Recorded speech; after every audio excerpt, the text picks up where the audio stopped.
Asle at Har. Yan yung mga time na ako ay isang preschool teacher. Guro, nagtuturo. At hindi lang preschool ang aking naturoan. Nagturo din ako sa mga high school. At LM, no? Yan. Yan yung Ashley. Yan yung itsura ko noon, no? Ganda-ganda. Yan.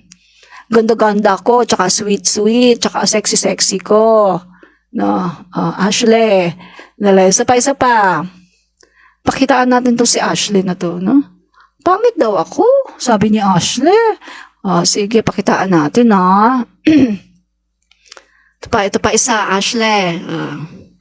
Ito, sa loob ito ng ayan pa isa, Ashley. Nasa loob ako ng classroom. Uwian na yan, uwian. Pangit ba yan? Kung pangit yan, ano ka na?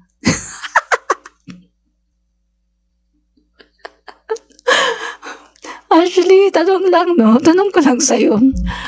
Kung pangit yan, ano ka na? Ay, nako. Ang sarap mang okray. Ang sarap mang okray ng DD sheet. Okay. Pakitaan ko pa to si Ashley. Sandali, papakitaan ko to si Ashley. Alam niyo mga kaibigan, ayoko lang ilabas yung aking naka-two-piece, no? Aking naka-swimsuit. Ayoko lang ilabas kasi, ay nako, sobrang sexy talaga. Talagang sexy. Ayoko lang ilabas yung mga ganung bagay, no? So, eto naman, Ashley. Okay. Eto. Eto, Ashley. Eto, Ashley, ha? Tingnan mo to. Yan. Eto, Ashley.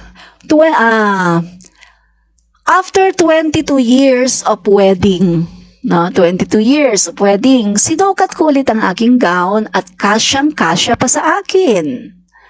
Pero ngayon, sa tingin ko, Ashley, hindi nakakasya yan kasi medyo tumaba na ako, no?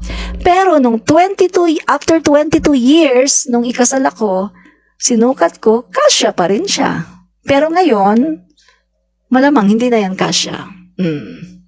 Kung pangit yan, Ashley, ano ka?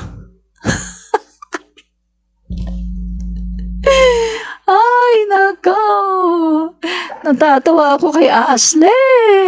No? Dali. Isa na lang. Last na. Last. Pangalawa sa last. Ito pa, Ashley. Ashley, ha? Ashley.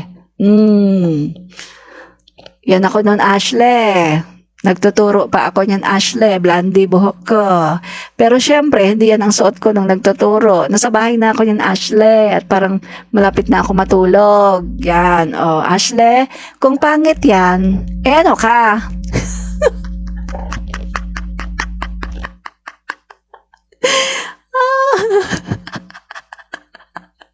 Ang sarap mang okray ng DD sheet. Last na lang, last na lang talaga. Ay, nako. Last na lang to, ha. Buti nga, hindi ko nilalabas yung aking mga malulupit na mga picture. Kasi pag nilabas ko yun, nako talaga naman, ewan ko na lang. Baka sabihin, uy, sino yan? Ay, Ashley, ito Ashley. May edad na ako dito, Ashley. Sabihin ko sa'yo, ha, saglit, ha. Ito, Ashley. Panahon yan ng malapit ng mag-lockdown. Yan.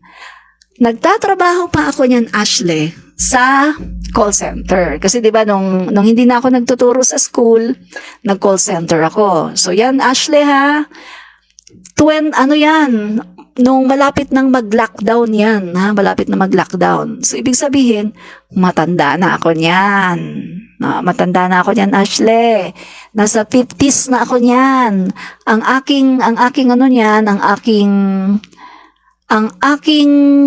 age nan ay nasa 50s na, no?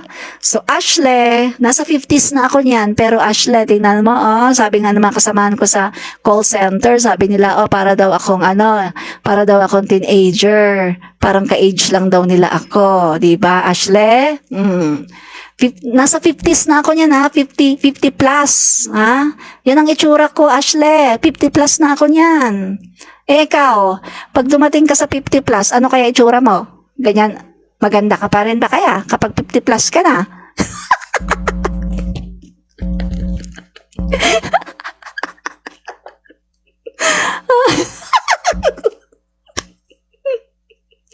Ang sarap ng okray ng Didi shit.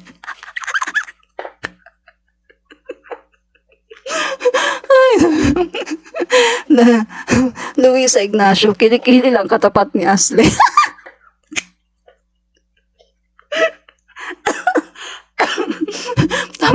Tama po kayo.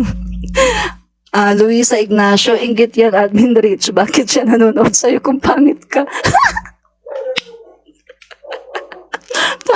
tama ho kayo.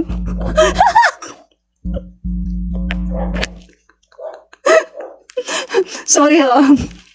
Hindi na ako nag-lipstick eh. Naglagay na lang ako ng filter. Kaya kita nyo, umaano siya, nagre-reflect. Ayoko na kasi mag-effort eh.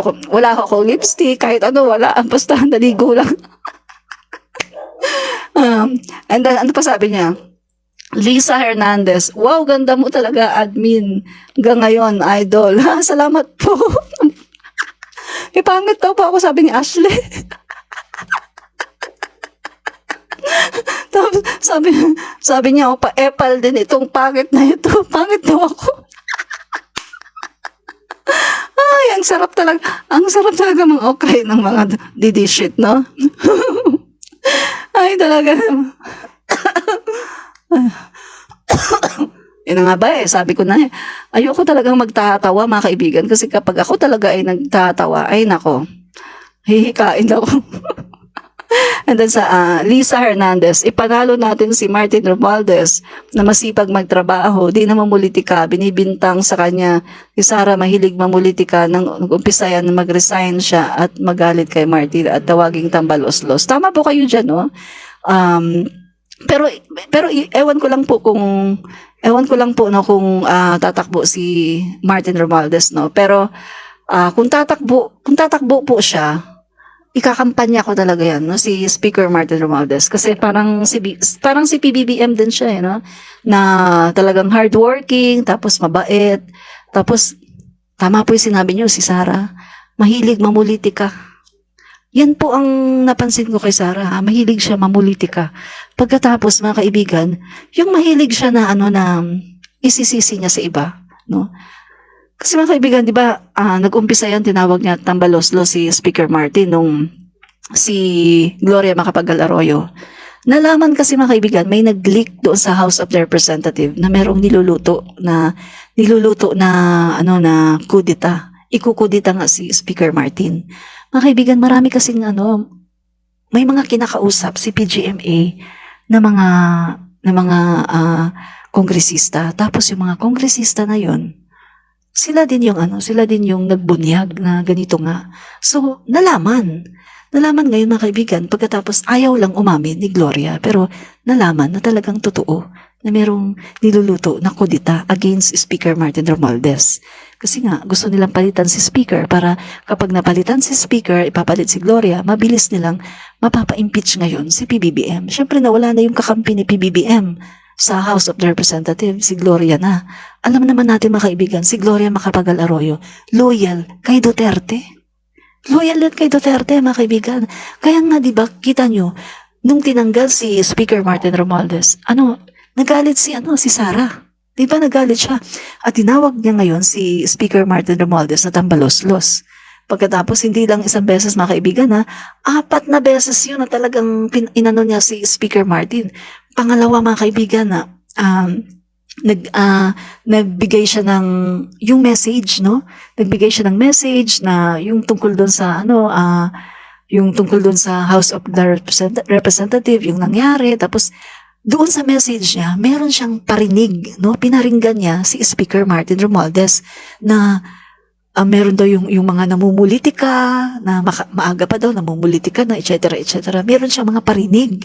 And then, pangatlo mga kaibigan,